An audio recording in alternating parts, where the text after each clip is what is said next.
Hi, and welcome. You're listening to the X22 Report. My name is Dave, and this is episode 3777BN. Today's date is November 18th, 2025, and the title of the episode is Abbott designates Muslim Brotherhood a terrorist organization. Gloves are off. Trump sends a message to the deep state. Let's get into the economic collapse, political and geopolitical news. Now, the deep state, the corrupt politicians, big tech fake news, the puppet masters. You can see the D's are getting their wish. The Epstein files, they're going to be coming out. But it's not what they thought it was going to be. You remember going back a little bit in time when Elon and Trump, they had the disagreement, and Elon was out there posting on X that Trump is in the Epstein files. You think that was a little bit of a push to get the D's to really push the Epstein files? Do you think that was a trap that they set to get them to do what they wanted them to do? It's starting to seem that way, isn't it? And you could see the House today, they voted to release the Epstein files. It's going to go to the Senate. Of course, Trump said he'll release all of it because who is it going to implicate? It's going to implicate the Democrats. And remember, they pushed this. Trump did not. Optics are absolutely incredible. And this is going to be their downfall in the end. Now, is this going to destroy everything? No. I do believe we really need the grand jury information. And also, with this release of the information, we're also going to get the investigation that Trump and team are doing right now. And I do believe that this was the catalyst to get everything started and have it come out at the right moment, at the right time. And when Trump says the Epstein files were a hoax, it's what the D's made up. Not Epstein itself. It's what they created. Remember, it was politically driven, and they got certain Republicans on board with it, and they went along with it. And Trump, he played all of them. Absolutely incredible. And think about it. Trump has now designated Antifa as a terrorist organization, Antifa as a global terrorist organization. And now we have Governor Greg Abbott. He has now designated the Muslim Brotherhood a terrorist organization. Think about what this means. Think about what's going to happen. Greg Abbott, Governor Greg Abbott, I do believe this is just the beginning. I do believe that, and we know this from Secretary of State Marco Rubio, they are now looking into designating the Muslim Brotherhood as a terrorist organization. But I do believe timing is very, very important. And when the timing is right, they will designate the Muslim Brotherhood as a terrorist organization. Because again, this all leads to who? Obama. That's what this is all about. And I do believe Trump sent a very, very strong message to the deep state players. Think about what he has done with the Saudi crown prince. He had a very big pomp and circumstance and basically received him with horses, trumpets, you name it. And when you really look at this, he has not done this to any other leader. He hasn't done it with Starmer, with Trudeau at the time, or Carney, anyone from the EU, Israel, nobody. So the question is, why did he decide to do this with Saudi Arabia? Well, think about that for a second. Back in 1970, 71, the United States came off the gold standard and we went into a petrodollar system. What was the first country that the deal was made with? Saudi Arabia. So think about it. Saudi Arabia became very, very wealthy. It was the playground for the deep state players. Now Trump has control over it. What is Saudi Arabia doing now? They're sending $1 trillion back to the United States. What are other countries doing right now across the world via the tariffs?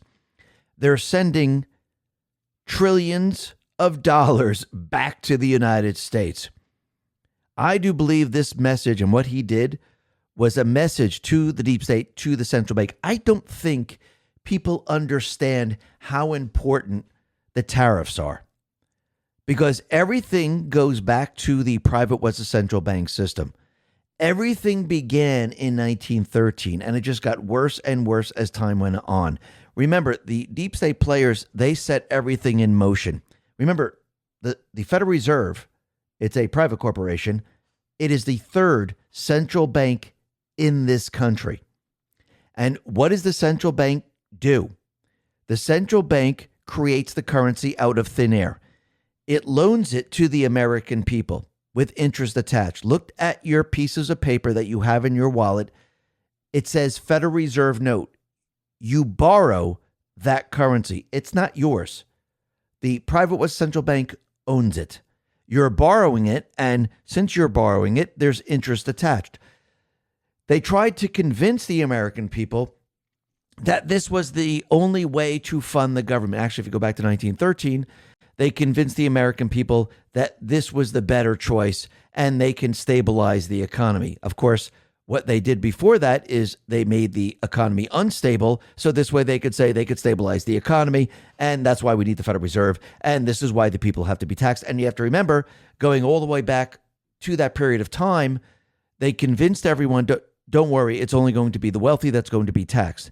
This is the game they play. All you got to do is look at New York with Mamdani. They're out there screaming on the streets, tax the rich. It's the same exact playbook that they've used for a very long time. And when Trump mentions Andrew Jackson, when Trump mentions McKinley, Andrew Jackson got rid of the central bank system, the private West central bank system, and used tariffs. McKinley used tariffs without the private West central bank system, and the country became very, very wealthy. And what the deep state players have done and the central bank has done, they convinced the American people that the only way to fund the government, the only way to live is with a private West central bank system. Trump is in the process of destroying everything that drives the deep state players. Think about it for a second. For the mafia to run, for a cartel to be operational, what do they need? They need money. If there's no money coming in, they're not doing it. So for the deep state to function, what do they need? They need money. Where do they get the money? The private Western Central Bank. It's an open-ended credit card. The deep state players are not paying it back. The American people are. The deep state players are laundering the money to all their organizations, to NGOs, to Antifa, to themselves. They're not on the hook for any type of payment. Now, of course, people are saying, well, they still have to pay taxes. They have to pay this back. Well, let's see. They give themselves a kickback of, I don't know, 30, 40, $50 million or even more. Do you really think they care about the tax part of it? Remember, these people are criminals themselves. So think about this for a second. Trump, and this is why the tariffs are so important, he needs to shut off the flow of money, just like he shut off USAID. Now the flow of money to all the NGOs have completely stopped. You see, without the money, the deep state ceased to exist. They can't function the way they are today. That's why it's so important. Yes, Epstein is important. Yes, accountability is important. But I'm going to tell you right now, you can arrest all these people right now. Arrest them, put them in jail. Everyone's going to be celebrating on the streets. You leave the open-ended credit card in place, I'm going to tell you what's going to happen. Yeah, all those people will be arrested. But you know what's going to happen? The corruption's going to come back. They're going to do the exact same thing again. Because if you have the ability to borrow, and you have the ability to funnel the money, and you have the ability to then use that money to install the corrupt people and basically manipulate the elections, because this is what happens with the money. You pay people off. Blackmail starts again. Everything starts all over. Maybe it will last 5, maybe 10 years. But again, it will start over. Trump's mission is not just to arrest a couple of people. Step back, take a look at the bigger picture. From the very, very beginning, he told us, we're going to return the power to the people. How do you return the power to the people? Our founders told us how we have the power here. We create our own currency. We don't borrow it. If they were creating the Constitution and they thought borrowing was the way to go, the private central bank was the way to go, you know what they would have done? Because the British government already had a private West central bank. They would have said, hey, you know what? We should make the Constitution around the private West central bank system. We should borrow our currency. Yeah, this will be incredible. No. What they did was they said, no, use gold and silver. The people will create their own currency. Use the tariff system to bring in income to fund the very, very small government. You see, you have to remember the deep state players with all these different agencies, the Department of Education. Remember, they wanted everything centralized. The founders wanted everything decentralized. So they convinced you, we need these departments. We need USAID. We need the Department of Education. We need all of these things. We need to fund it. No, these are the things that they made up to convince you that we need all this money. We don't. This is what Trump is showing everyone. So the bigger picture is much, much more than a couple of arrests. Yes, the arrests are important. I'm not saying they're not important, but I'm going to tell you right now, with the Epstein, when all the files come out and everyone goes, okay, yeah, I know, these are the people. You still have the same problem. Nothing's changed. People might feel a little bit better. You know who the bad people are, but nothing's really changed. You got rid of these people. These people will be investigated. That's great. But guess what? If you still have that money flowing in, all you're going to do is create another Epstein. Actually, there's more than one Epstein, as we know. So again, this is much, much bigger than these things. I'm not saying these things aren't important, but it's not the most important thing. You see, the accountability comes later when you're in complete and utter control and you have the complete leverage.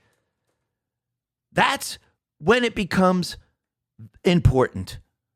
If we don't have that, nothing's going to change. This is why Trump continually mentions the tariffs. This is why he argues with people about the tariffs. This is why they're trying to stop him. And this is why they brought the case to the Supreme Court to try to stop him. Because they know, the central bankers, the deep state players, they know if the funding is cut off from the source, they're done. That's it. Game over. They don't exist anymore. And this is what Trump is doing. And I do believe he sent a message to the deep state players, letting them know it started with Saudi Arabia. Your system is about to end right now with Saudi Arabia. We'll be talking a lot more about this a little bit later. But first, let's talk about the illegals once again. As you can see, the fake news continually puts out fake information. And every time they do this, I think it gets worse and worse for them.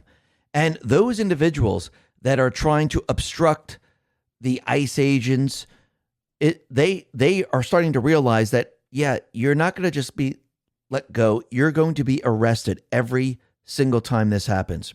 Ali Bradley put this out and said, we witness an op in California and his team being assaulted in Charlotte while at a gas station, getting snacks and using the bathroom. A self-proclaimed anti-ICE activist hopped a curb, barreled into the parking lot, and drove aggressively at agents. Agents gave the individual a warning. They then tried to box agents in to prevent them from leaving. Agents issued another warning.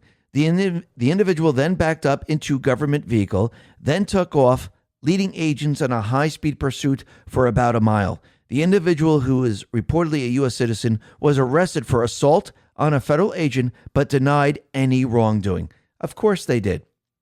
But again, you could see that every single time these stories come out, they say, oh no, it was just an innocent person. He wasn't really boxing the agents in. And you could see that every single time they do this, they're going to be arrested. These agents will give them warnings over and over and over, but they're going to learn that their patience is running thin, and they're just going to start arresting people if they keep this up. And it's getting worse and worse for all of them.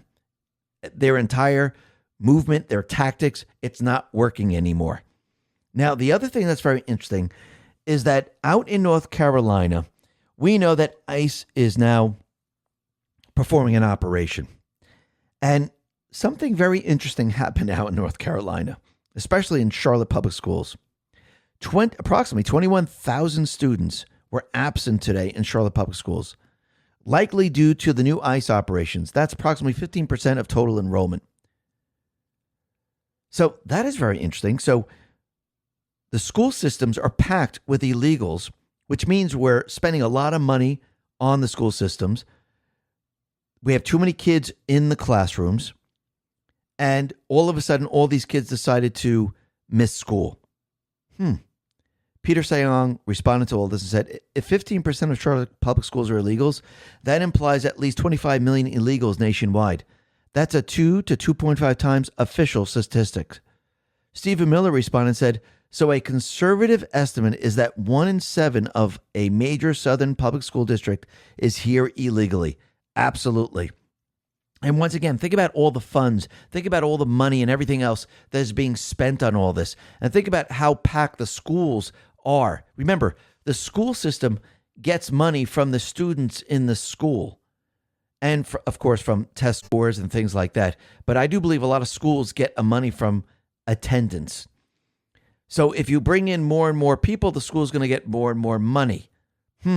That's very interesting, isn't it? I do believe that at this point in time, everything needs to change in the school system. But under Trump, what has happened?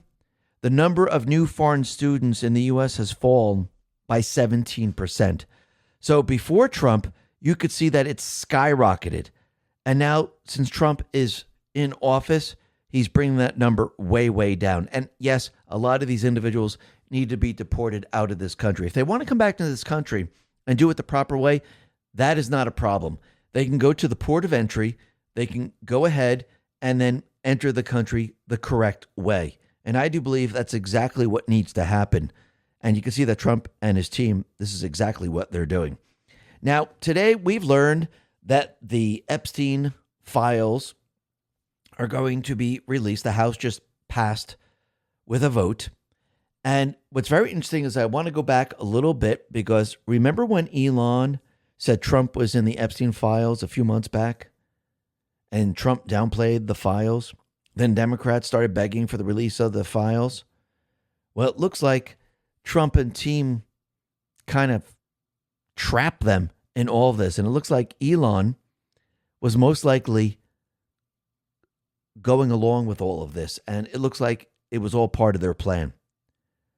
And you can see that the Epstein files, they have nothing to do with Trump. All of it has to do with the Democrats. He donated to the Democrats. He was part of the Democrats' criminal organization. They blackmail people via the Democrats. Everything revolved around the Democrats. C3 put this out and said, Jeffrey Epstein visited Clinton White House 17 times. Trump White House, 0. Judges that blocked the Trump DOJ from releasing Epstein grand jury docs. Richard Berman, appointed by Clinton. Paul Engelmeyer, appointed by Obama. Robin Rosenberg, appointed by Obama. Ooh, think about that for a second. Remember, Trump said, hey, release the grand jury information. I wonder why the D's didn't want this out there. Very interesting. Paul Sperry put this out and said, House oversight release of Michael Wolff's unpublished Epstein profile reveals the convicted underage sex trafficker told him he spent hundreds of hours with Bill Clinton, including ferrying him around on his jet, and that Epstein's address book contained many Clinton contacts. He also donated to the Clinton campaign.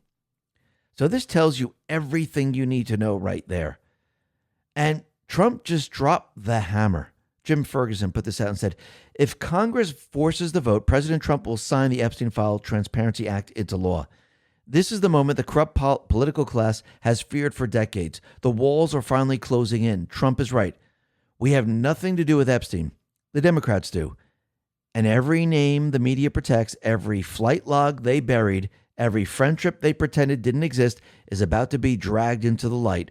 This vote isn't about politics. It's about exposing the most protected network of power, blackmail, and elite privilege in modern history. Massey and Khanna forced the vote. Trump has pledged to sign it.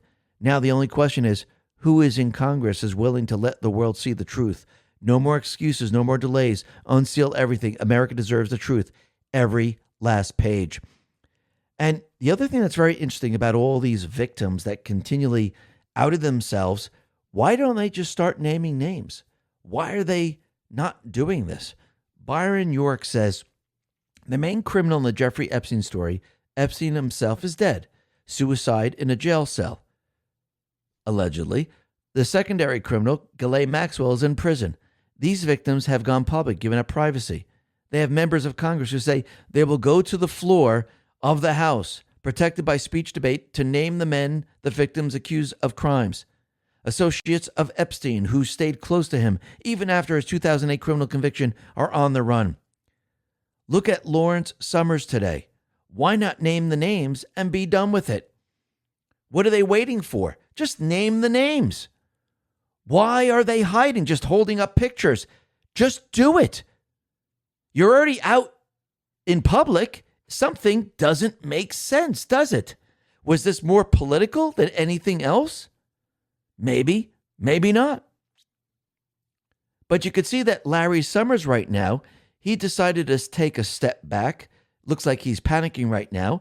And Trump, he took off the gloves because he had a meeting with the Saudi prince, and a reporter, I do believe it was from ABC, asked a question to Trump about the Epstein files. And Trump basically verbally destroyed her into oblivion. MJ Truth Ultra put this out, and listen to what Trump says here. Mr. President, why wait for Congress to release the Epstein files? Why not just do it now? You know, it's not the question that I mind, it's your attitude. I think you are a terrible reporter.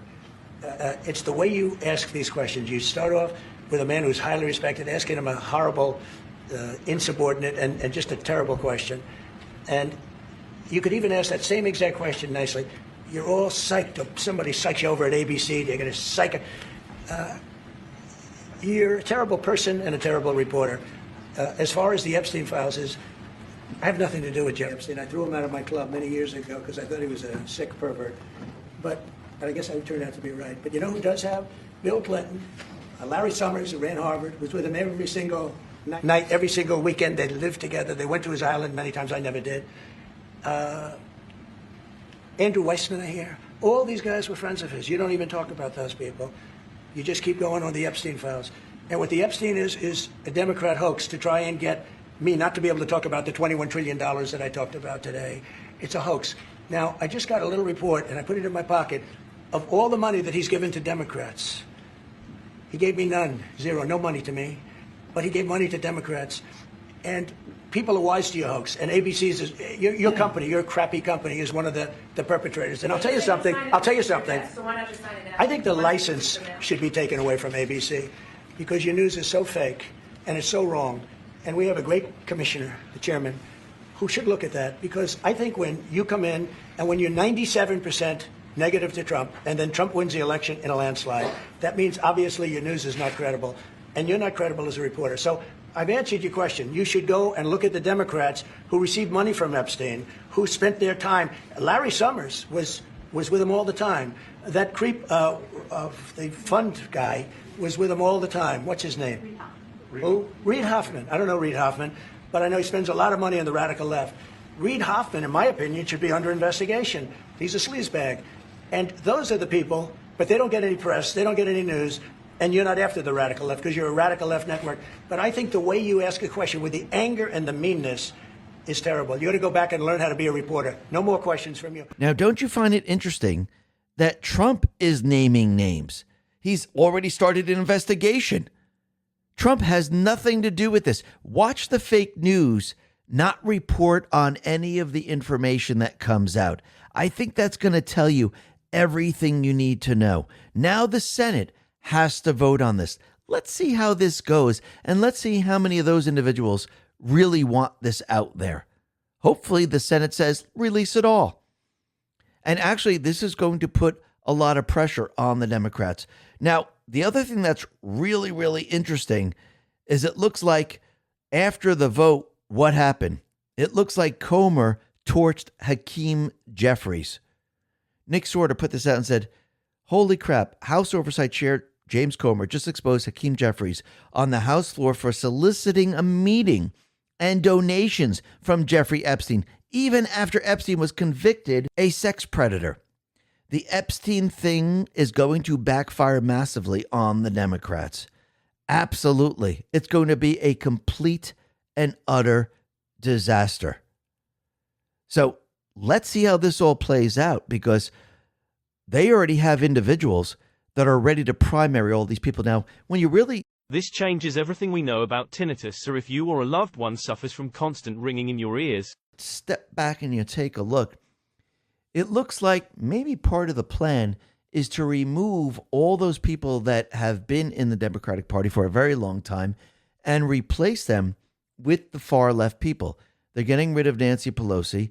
They're trying to push out Chuck Schumer. We're starting to see that Hakeem Jeffries, there is someone that is going to try to primary him. Can you imagine if all the moderate Democrats are pushed out and the Democrats bring in all the far left individuals? What do you think is going to happen moving forward? This will be the end of the D Party. And it looks like this is exactly what is happening. But you can see that FBI Director Kash Patel is not just sitting around, especially during the shutdown. They were still running ops during this period of time. And he put this out on X and said, here's some of what your FBI did as an accepted agency during the record-long government shutdown. 3,419 arrests, 279 children identified and or located, 170 kilograms of fentanyl seized, 2,100 kilograms of meth seized, 2,200 kilograms of cocaine seized, 908 illegal weapons recovered. This was all while the vast majority weren't getting paid, but these men and women kept showing up and delivering for the country. I'm proud of their service to America, and the best is yet to come.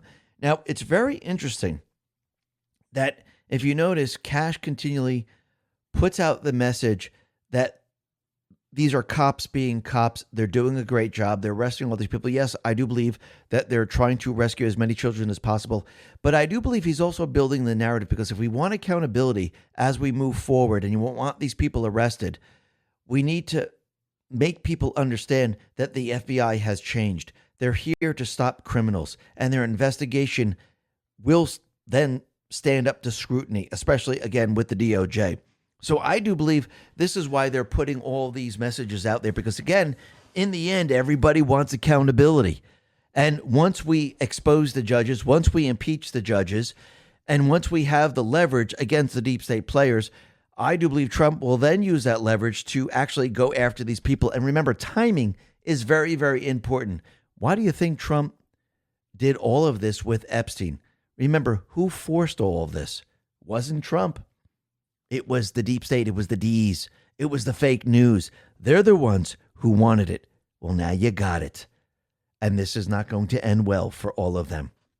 But like we've been saying for a very long time, I do believe when evidence really starts to pour out, and I do believe most likely this will happen after the midterms. You might see a couple things before the midterms, but the accountability and everything else, I do believe that will happen after the midterms. And I think the only things that the D's and the deep state players have left after this is most likely a communication shutdown and war. So I do believe that we might see this come up after the midterms, because I do believe that we, the people, are going to win the midterms because we have to. And what's very interesting, and I think people are starting to notice this, is that we're having many different issues with the social media sites, and not just social media sites, but many, many sites, which is very, very interesting.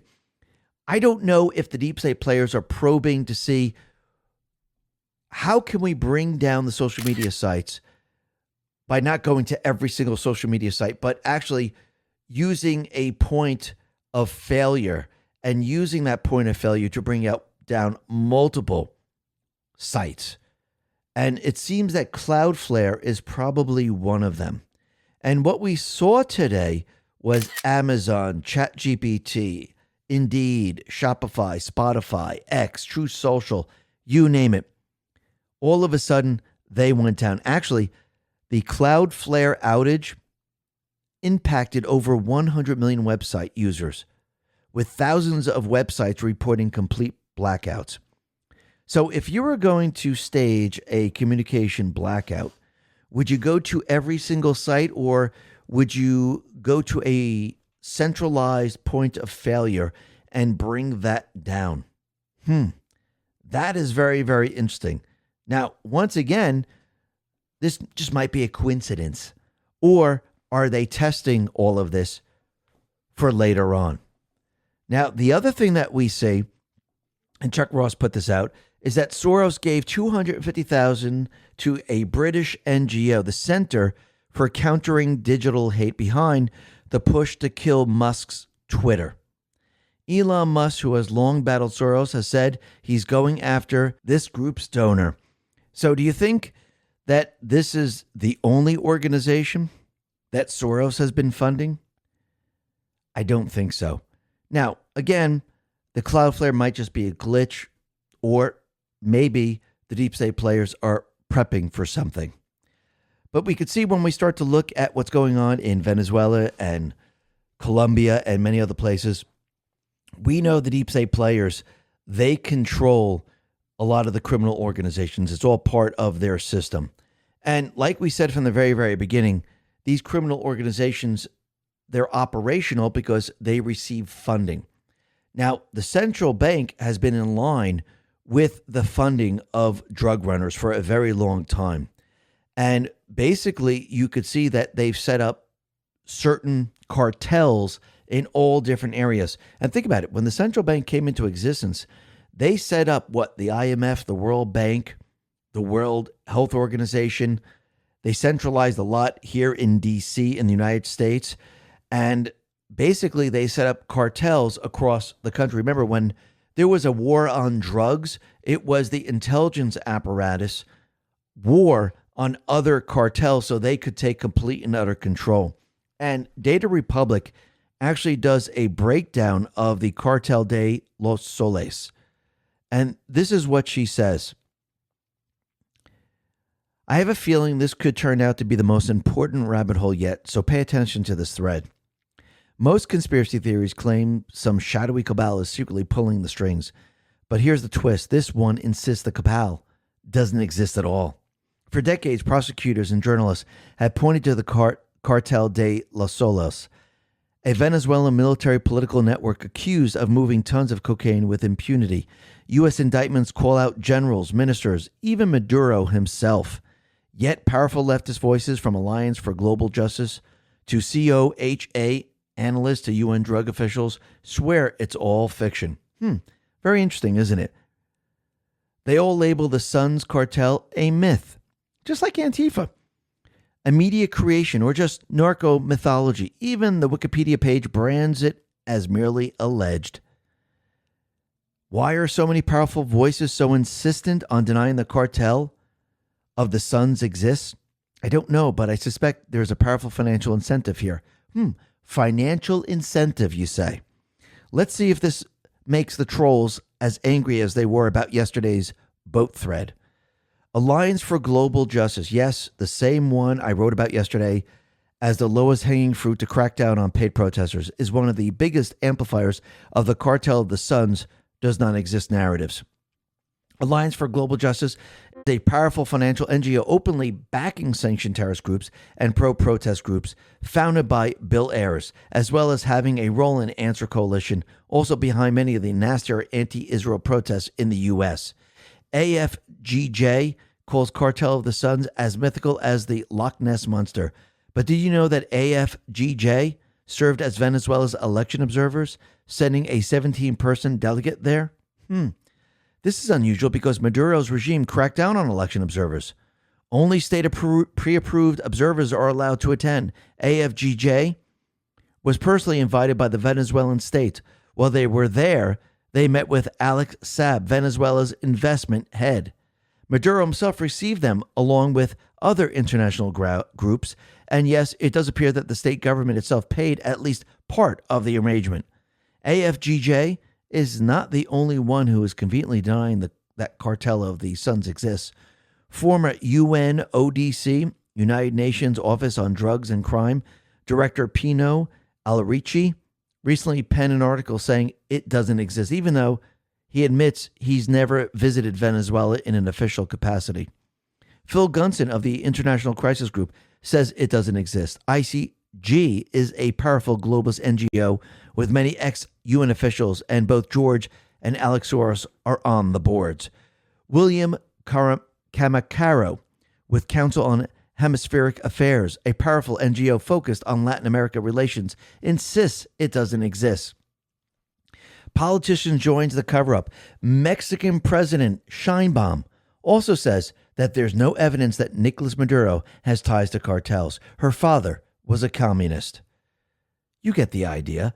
Powerful globalists and leftist groups all have colluded to deny the cartel of the Suns exists, and that it is a figment of Trump's imagination. This is straight-up gaslighting for one. Absolutely. Now, I must backtrack and explain what the cartel of the Sun is. It's not a traditional cartel.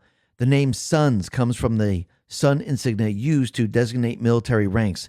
It's a shorthand for accusing the entire Venezuelan military state apparatus, from Maduro down, is complicit in drug trafficking. The allegation is that Venezuelan military resources are used to help FARC, Revolutionary Armed Forces of Colombia, transport drugs across Venezuela. If you look at the map, it's obvious why Venezuela is an attractive drug corridor for Colombia. Maduro's own nephews were arrested in drug trafficking and found guilty of using the money to help the Maduro family, despite what leftists allege. This is not a Trump-only accusation. The Biden administration was the one who announced the charges against Maduro in March 2020. The Cartel de los Solos predates Hugo Chavez's rise to power. Throughout the 1990s and 2000, Venezuela generals and National Guard officers were repeatedly implicated in drug trafficking cases, with several facing indictments abroad. In 2004, journalist Mauro Marcano, who had been investigating high-ranking military figures linked to narcotics smuggling, was assassinated on the day he was preparing to reveal names of those involved. His murder became a national scandal and cemented the term Cartel de los Solos in the public consciousness. The U.S. Treasury Department has been sanctioning various Venezuelan generals. Former Venezuelan Supreme Court judge testified how he was pressurized by military to drop charges or release officers to drop charges for military members caught with drug shipments. Walid Mekhled, a Venezuelan businessman and accused drug trafficker, claimed in an interview that he had 40 generals from the Venezuelan armed forces on his payroll. He explained that because the military controls all ports and airports, nothing could move through facilities like Puerto Cabello without their authorization. So basically, when you start to look at this, you could see that, yeah, there's a cartel in Venezuela, in Colombia, and you could see that the deep state, the central bankers, they're all involved in all of this. And this goes even further. Data Republican explains.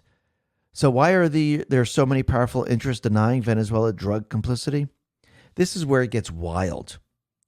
The short version is Hezbollah is not just a Lebanese party, but a paramilitary and financial arm of Iran's Revolutionary Guard. Hezbollah is embedded with FARC.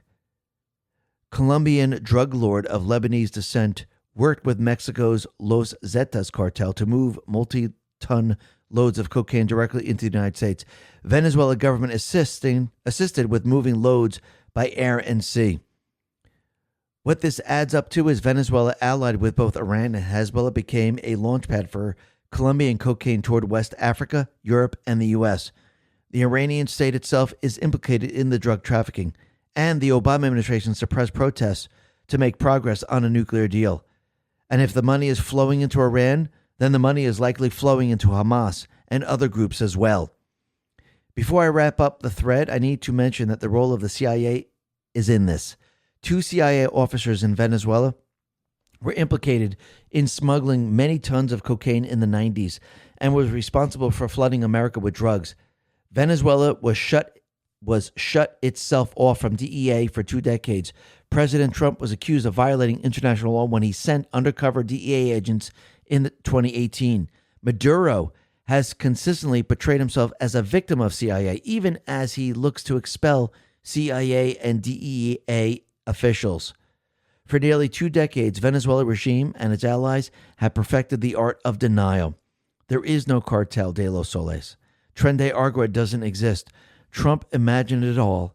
Each denial buys them more time. Each myth, echoed by globalist NGOs and sympathetic voices in the West, blunts the scrutiny and contributes to the 100,000 annual overdose deaths in America. It gave Iran's Hezbollah network free rein to launder billions through Latin America cocaine corridors. The full picture of why this happened is still in need of focusing, but one thing is clear. It involves a lot of what? Money, and a lot of powerful people. Where do you think they're getting this money from? The laundering operation of the central bank system. I do believe Trump's entire focus, yes, he's going to arrest these. That's the easy part. Bringing these people to justice, that's the easy part. Going after the central bank is difficult. That is his mission. But what he needs to do to compete against the central bank and eventually get rid of it, he needs to have a system that brings in income. Because if we're just borrowing from the central bank and get rid of the central bank, what happens? We don't have funds to keep the entire country operational. This is why he's building, and I call it the parallel economic system. So when you start to look at it from that point of view, you can see what Trump is doing right now. And this is why he wants to bring peace around the world. This is why he's dismantling the deep state players around the world. When people say America first, that's exactly what he's doing. He's removing and dismantling the deep state and their entire push to push war across the globe. Because once he removes their leverage, shuts down the funding, and we're able to operate without the central bank, what can he do? He can go after the source of their power. So when he says, yes, America first, and everyone says, why you're concentrating in all these ridiculous areas? Because we're all connected. Do you think the deep state players are only here? I mean, really think about it. They're running this system. Why do you think Bolton is so panicked over what Trump is doing in Venezuela? Because the criminal syndicate expands across the globe. So when we say America first and we want America to succeed, if you leave everything intact, America is not going to succeed. Actually, it's going to be that much worse. You need to shut these things down worldwide. And that's exactly what he's doing. So all these politicians, the fake news, and all these other people, they have no idea what they're talking about. And what just happened? There's a simple brainwave method that can rev up your brain power and help you easily manifest abundance and wealth. Trump? Well, the UN Security Council adopted the U.S.-led resolution to establish an international stabilization force in Gaza. 13 votes in favor and 2 abstentions. So the UN Security Council voted to support President Trump's peace plan for Gaza, despite the significant hurdles that remain. So let's see. He's the peacemaker now. He put this out on Truth. Congratulations to the world on the incredible vote of the United Nations Security Council, just moments ago acknowledging and endorsing the Board of Peace, which will be chaired by me and include the most powerful and respected leaders throughout the world. This will go down as one of the biggest approvals in the history of the United Nations, will lead to further peace all over the world, and is a moment of true historic proportion. Thank you to the United Nations and all the countries on the UN Security Council: China, Russia, France, United Kingdom, Algeria, Denmark, Greece, Guyana, South Korea, Pakistan, Panama, Sierra Leone, Slovenia, and Somalia. Also, thank you to those countries that weren't on this committee but strongly backed the effort, including Qatar, Egypt, United Arab Emirates, the Kingdom of Saudi Arabia, Indonesia, Turkey, and Jordan. The members of the board and many more exciting announcements will be made in the coming weeks. Observing Consciousness put this out and said, Trump's post is the reveal of a new structure. The Board of Peace is not UN language. It is a new governance layer placed on top of the old system, now publicly acknowledged by the UN.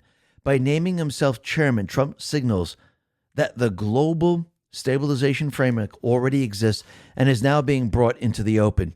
The country list is the real indicator. China, Russia, France, and the UK, Saudi Arabia, United Arab Emirates, Turkey, Egypt, Indonesia, Jordan, Korea, Pakistan, and others do not move in unity unless the upstream deal is already locked.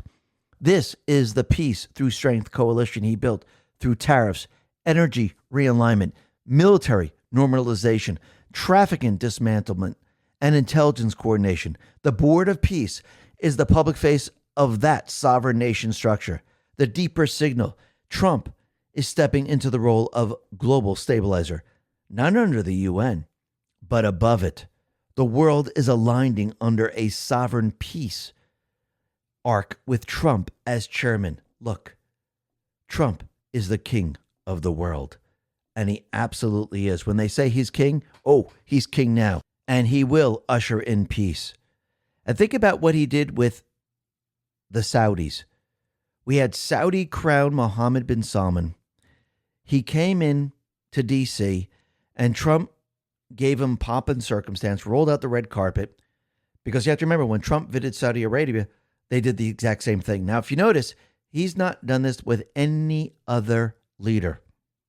Clandestine says, eyes on. Trump is pulling out all the optics for Saudi crown Mohammed bin Salman, similar to how MBS gave Trump a royal welcome back in May. Trump is trying to tell us that this moment and his relationship with MBS are significant. Rapid Response 47 said, and this is coming from Trump, we've had a very good talk on the Abraham Accords. I think you have a very good feeling toward the Abraham Accords. Crown Prince Mohammed bin Salman said, yes, definitely, Mr. President. We want peace for the Israelis. We want peace for the Palestinians. Interesting. Clandestine says the world doesn't know it yet, but the relationship between Trump and MBS will be remembered as the alliance that changed the world. Think sword dance in 2017. A month after Trump's visit, King Salman rescinded the crown from Mohammed bin Nayef in favor of MBS. This led to the infamous Saudi corruption purge of 2017 and consolidation of power money within the Saudi royal family. Nayef and his faction were essentially neutralized. Why this is significant to the U.S.? Because in 2015, Trump himself accused the Nayef faction, via Prince Awid bin Talal, of buying controlling U.S. politicians. Trump, along with King Salman and MBS, took out the corrupt faction within the Saudi royal family and have been working together ever since to create a new world and a peaceful Middle East, which included neutralizing Iran's nuclear capabilities, and the world had no idea it was happening. And think about it. Saudi Arabia at the time was the playground of the deep state players. He shut it all down. And think about it. Saudi Arabia was the first Middle East country to enter into the key petrodollar agreement with the United States, under which it committed to selling oil exclusively in U.S. dollars in exchange for military protection and arms sales. This deal was struck in 1974, following the 1973 oil embargo. What happened in 71? We came off the gold standard. Everything shifted. This is when the entire fiat system was started. Yes, the central bank was in existence from 1913. We became the reserve currency right after World War II. It used to be England. They were the reserve currency. The United States became the reserve currency. And in 1971, the deep state players, they moved their plan forward and we came off the gold standard. We went full fiat. And Kissinger made the agreement with the Middle East. You will use the petro, the US dollar, and that is the only currency that you will use to sell the oil. And all the oil was sold out of this area. And Saudi Arabia became very, very wealthy. Who controlled Saudi Arabia? The U.S. Who controlled the other countries? the U.S. Actually, the U.S. via the CIA, they put certain leaders into place. And those leaders started to rebel. And we had to go into the Middle East to remove them and put their countries back on the petrodollar system. So it started with Saudi Arabia, the entire central bank fiat system. And I think Trump just sent a message to the central bank, to the deep state players. It's now ending with Saudi Arabia. Your system is now coming to an end. Because think about it.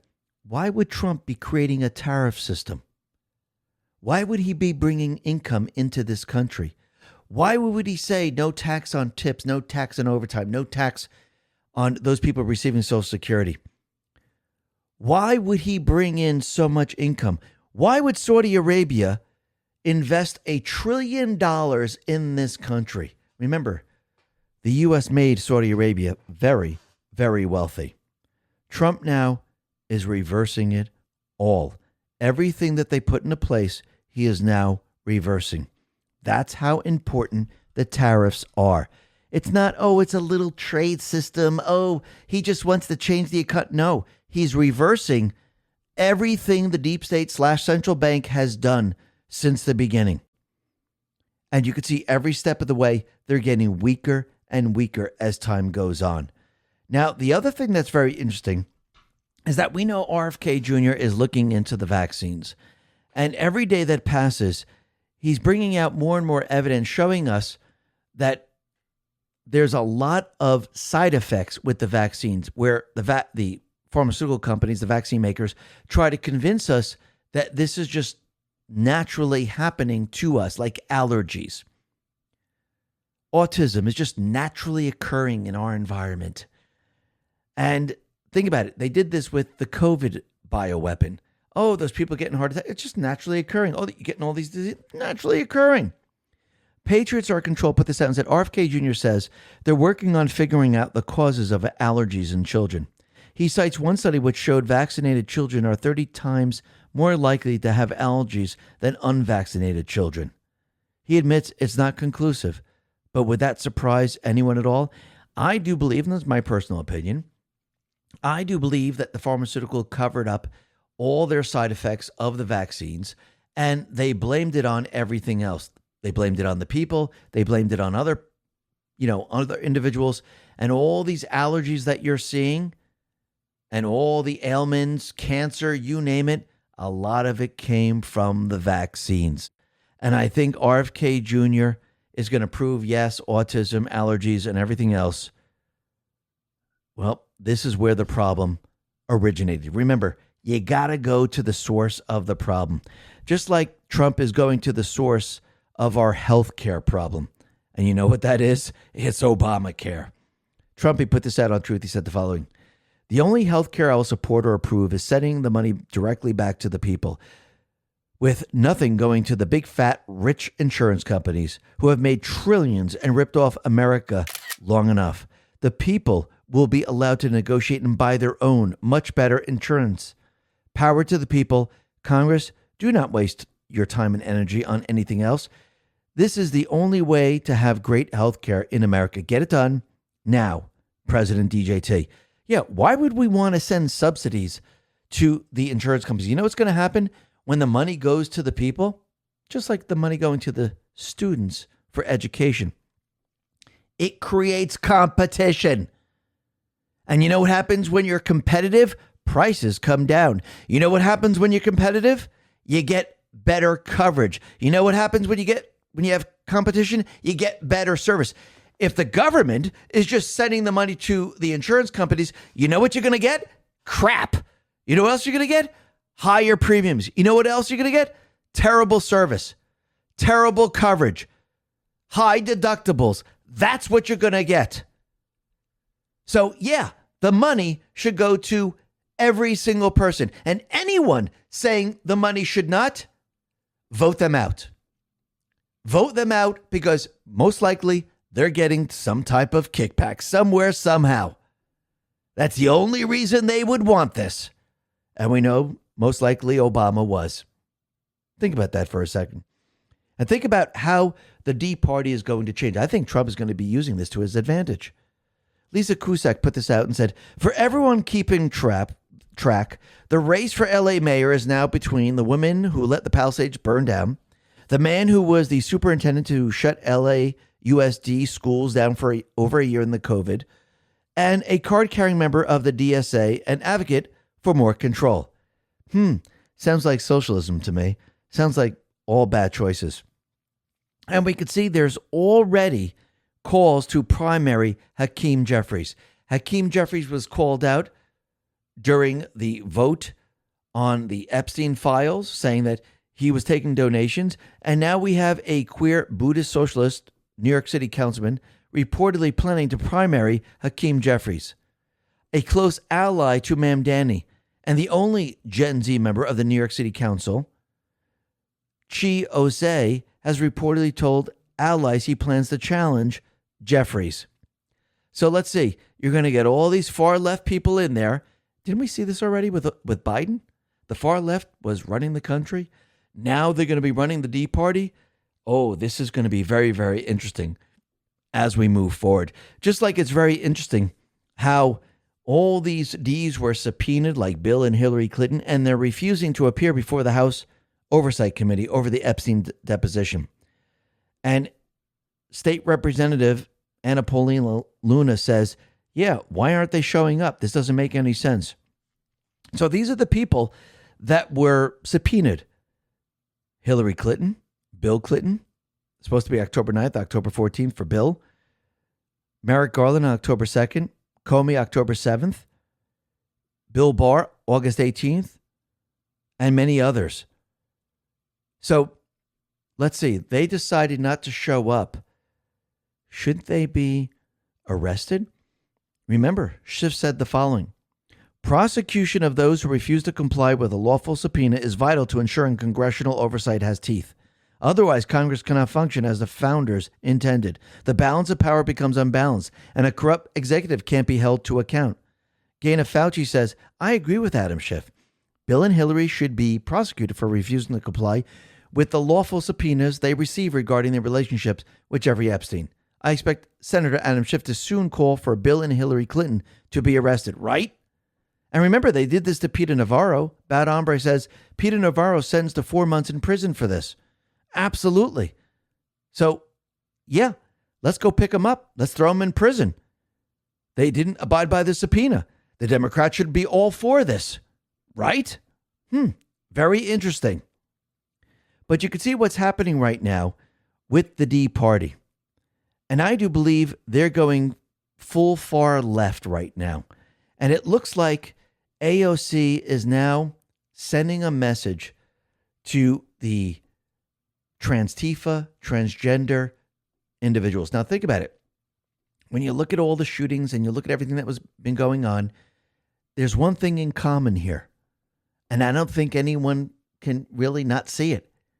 It's all trans people. Trans people are members of Antifa. Very interesting. But AOC put this out and said, this Transgender Awareness Week, we celebrate the resilience, courage, and beauty of the trans community. Your lives matter, your stories matters, and your right to thrive and exist authentically is non-negotiable. Now remember, the D Party, they said they were a protected group. Why would they say they are a protected group? Just think about that for a second. Karma Patriot said, since the most of recent shooters have been brainwashed by radical trans ideology, one might say this post by AOC sounds a lot like a veiled call to action.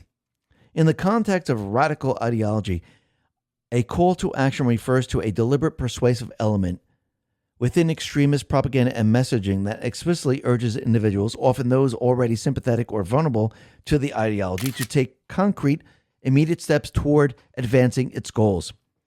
Unlike general advocacy, CTAs in radical contexts are designed to bridge the gap between passive belief and active participation. Exploiting grievances, fears, or a sense of urgency are used to radicalize and call to action those who are vulnerable to extremist messages and narratives. The aim of modern propaganda is no longer to simply change thoughts, it's to provoke action. And she's absolutely right with this. And we can see they continually put these messages out there. Now, the other thing that's very interesting, and this has to do with the New York Post article that was put out by Miranda Devine. There's a certain section in there that Liz Harrington actually highlights. And it says the following: among the 17 accounts uncovered by our source, only one on PayPal was operated under an alias, Rod Swanson. Rod Swanson is a former senior FBI agent who was the chief of investigations for the state of Nevada during the 2017 Las Vegas mass shooting. He also previously served on FBI Director Robert Mueller's protective detail and as a firearms instructor in Pennsylvania.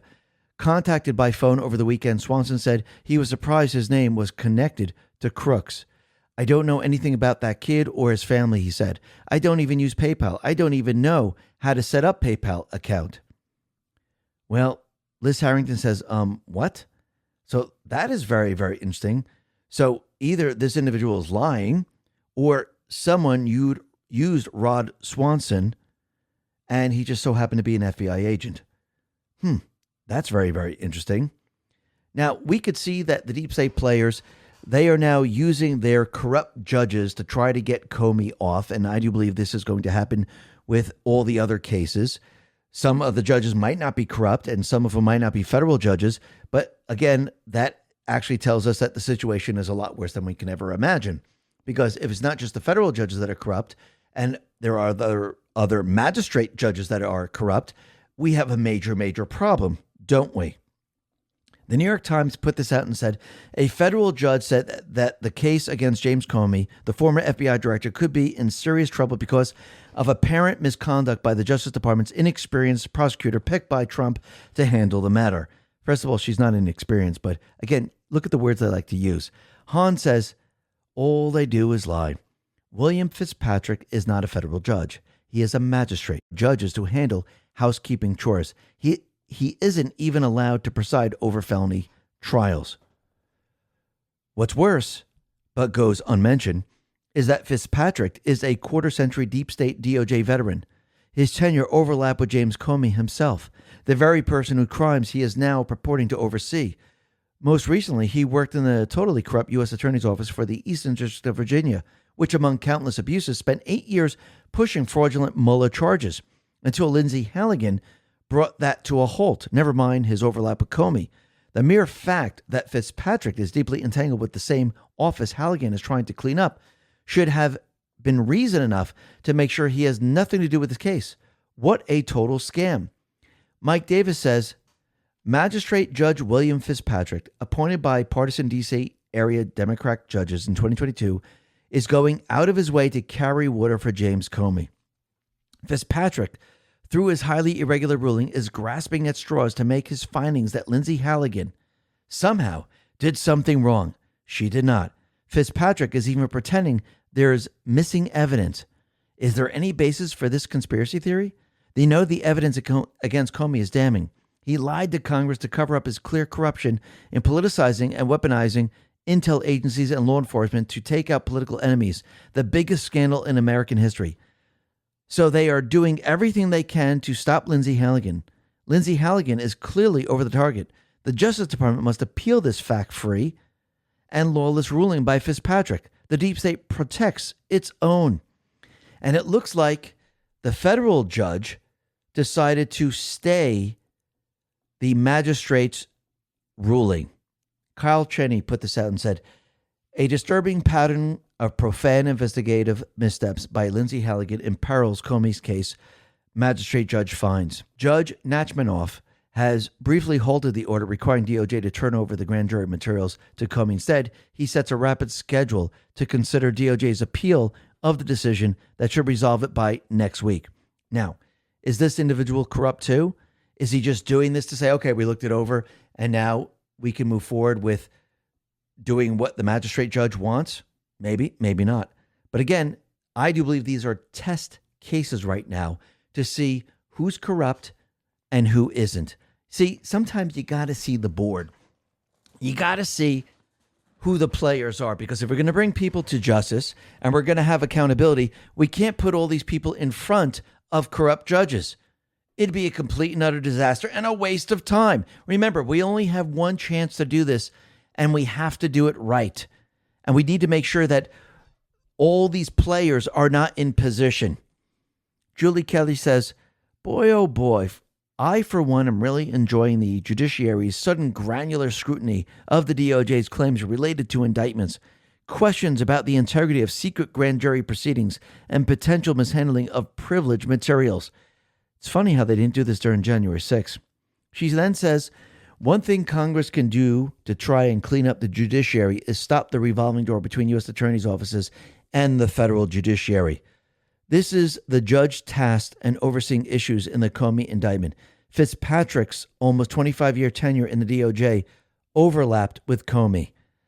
And this is absolutely true. So how do we stop this?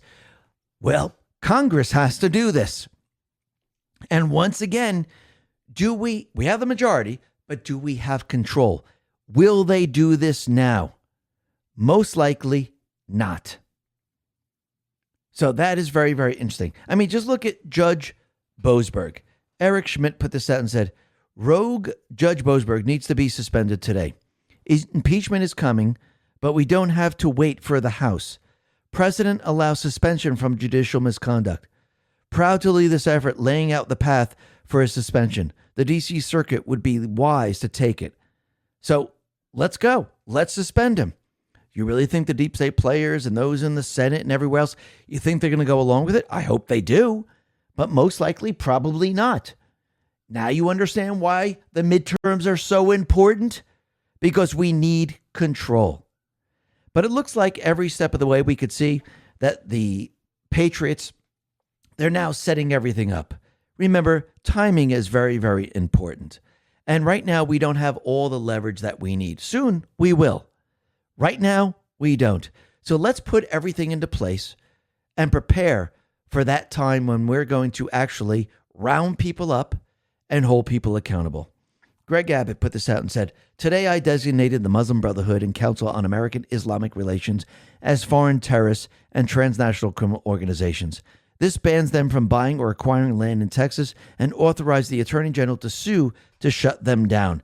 And I do believe that this is the beginning because remember, who's part of the Muslim Brotherhood? Obama.